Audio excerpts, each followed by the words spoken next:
צהריים טובים, כיף לראות המשפחות.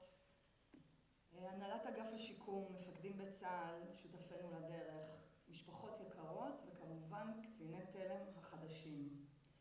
יש רגעים בהיסטוריה שמחלקים את החיים ללפני ואחרי. בוקר השביעי באוקטובר היה אחד כזה. באותו הבוקר השתנתה המציאות של כולנו. מדינת ישראל התעוררה לאחד הימים הקשים ביותר בתולדותיה.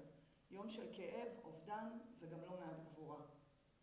כולם זוכרים איפה הם היו כשהם שמעו לראשונה על הזוועות, על הטבח, על הנרצחים, על החטופים וגם על אלפי הפצועים.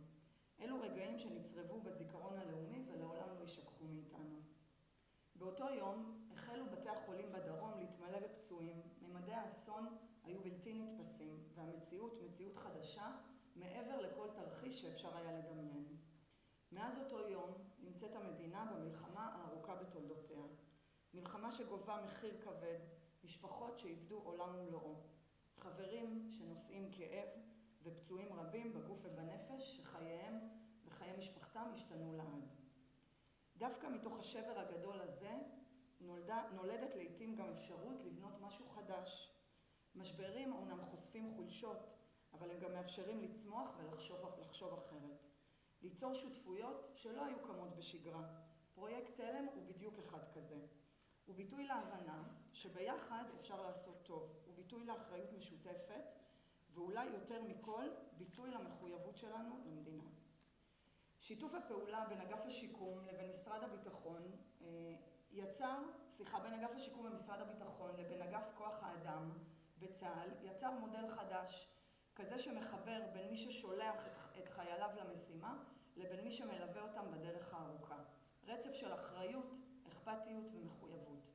המודל של תלם לא רק עוזר לשיקום ומקדם לעצמאות, אלא בעיקר מסייע צעד אחר צעד להשיב את האמון בין הפצועים לבין המערכת כולה. ואז הגעתם אתם, קורס הכשרת קציני תלם מחזור ד', ולבשתם מדים, אולי אחרי הרבה שנים, אולי בפעם הראשונה בחייכם. אבל מהרגע שלבשתם אותם, קיבלתם על עצמכם הרבה יותר ממדים, קיבלתם אחריות. בחרתם להצטרף למשימה שהיא לא תמיד קלה, אבל יש בה משמעות עצומה.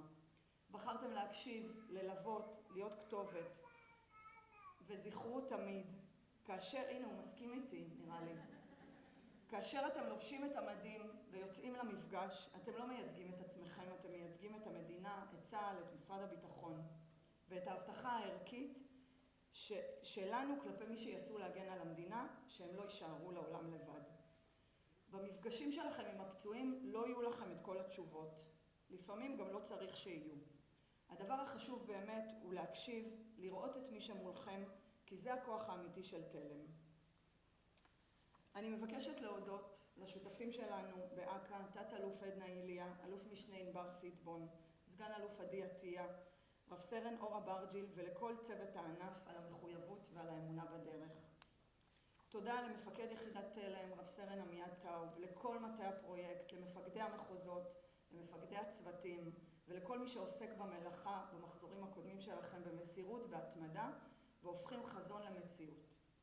תודה למנהלי מחוזות אגף השיקום ולמנהלות חטיבות השירות שמלוות את הפרויקט באהבה, מאפשרות לו לצמוח ויודעות להפוך אותו לחלק כל כך משמעותי מהעשייה.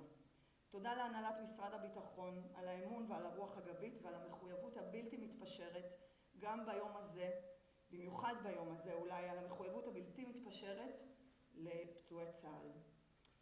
תודה מיוחדת למיקה וייס, שאומנם לא יכלה להישאר כאן, אבל ליוותה במחויבות ומסירות ובאכפתיות מאוד מאוד גדולה את ההכשרה הזאת וגם את ההכשרות הקודמות.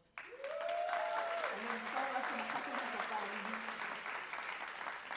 ולכם, קציני וקצינות תלם, אתם מסיימים היום הכשרה, אבל בעצם רק מתחילים. יוצאים לשליחות. בכל פצוע שתפגשו, בכל משפחה שתלוו, בכל רגע שתבחרו להיות בו, קודם כל תראו את האדם. אתם תהיו הביטוי החי לערבות ההדדית של כולנו כחברה. אני מאחלת לכם שתישאו עמכם את המקצועיות שלמדתם כאן, אבל יותר מזה, את הרגישות, את הענווה ואת אהבת האדם שהובילו אתכם להגיע לכאן. בסופו של דבר, אנשים אולי ישכחו את כל מה שאמרנו להם, אבל הם לעולם לא ישכחו את מה שגרמנו להם להרגיש. תודה לכם על הבחירה להיות פה, יישר כוח והצלחה.